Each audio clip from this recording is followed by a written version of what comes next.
Tes cheveux sont comme un troupeau de chèvres suspendus aux montagnes de Galaad. Cantique des Cantiques 6-5. Ces paroles répètent exactement celles du chapitre 4-1 et signifient que la force de la nouvelle création chez l'enfant et celle du racheté qui a atteint la maturité sont identiques. C'est-à-dire que rien n'appartient en propre à la créature et que tout vient de Dieu.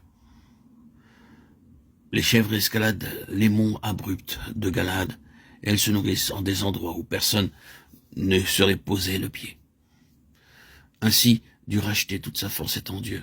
Aussi peut-il dire « Je puis tout par Christ qui me fortifie » Philippiens 4,13. Et comme au début de la marche avec Dieu, le secret de la force est toujours dans la séparation pour Dieu. Il est toujours dans le fait de reposer en lui notre immense faiblesse. La pensée renouvelée de l'âme cachée en Dieu, tes dents sont comme un troupeau de brebis qui remonte du lavoir. Il n'en manque aucune. Cantique des Cantiques 6-6. Même comparaison que précédemment pour les facultés intellectuelles. La force de la vie est cachée. Mais il y a ici une omission. Il n'est pas dit que les brebis viennent d'être tondues. Il a fallu que l'intelligence se gardât de la sagesse humaine pour que celle de Dieu lui fût communiquée. Aussi est-il dit que le troupeau remonte du lavoir lavé d'eau par sa parole. Éphésiens 5-26. C'est uniquement de cette manière que la pensée renouvelée peut être gardée pure et vide pour être remplie de la connaissance de sa volonté en toute sagesse et intelligence spirituelle pour marcher d'une manière digne du Seigneur, portant du fruit et croissant dans la connaissance de Dieu. Colossiens 1-9-10.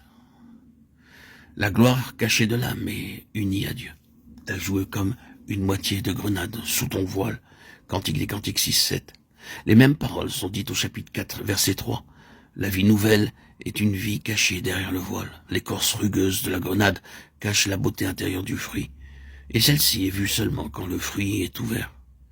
La fille du roi est pleine de gloire à cause de la présence en elle de son bien-aimé. Mais tout ce qu'elle est en lui est voilé, en une certaine mesure, par l'enveloppe terrestre, le corps de son humiliation. Quand Christ, qui est sa vie, apparaîtra, alors elle apparaîtra avec lui dans la gloire. Et le Seigneur sera glorifié par tous ceux qui croient. En attendant, la haute vocation des membres de l'épouse est comme voilée. Elle est cependant révélée par un extérieur modeste et simple. Il est écrit du Fils unique, Jésus, sachant que le Père lui avait remis toutes choses entre les mains, qu'il était venu de Dieu et qu'il s'en allait à Dieu, se mit à laver les pieds de ses disciples. Jean 13, 3-5. Lorsque la vie naturelle, celle de l'ancienne nature, essaie de devenir conforme à Christ, elle se courbe, même si la chose lui est antipathique, parce qu'il le faut. Elle fait effort sur elle-même. Mais l'Esprit de Jésus conduit à prendre la dernière place facilement, inconsciemment, sans en faire état habituellement, et sans aucun effort. De plus, la vie céleste est caractérisée par une simplicité de manière toujours plus grande.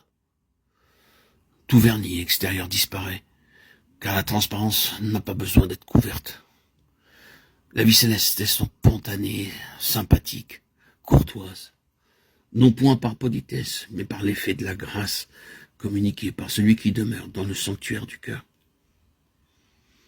Ainsi l'âme unie au bien-aimé et d'un esprit doux et paisible fait qu'elle n'a plus conscience d'elle-même, tandis que, réfugiée en lui, elle s'attend à ce qu'il l'emploie spontanément, naturellement, pour le service des autres.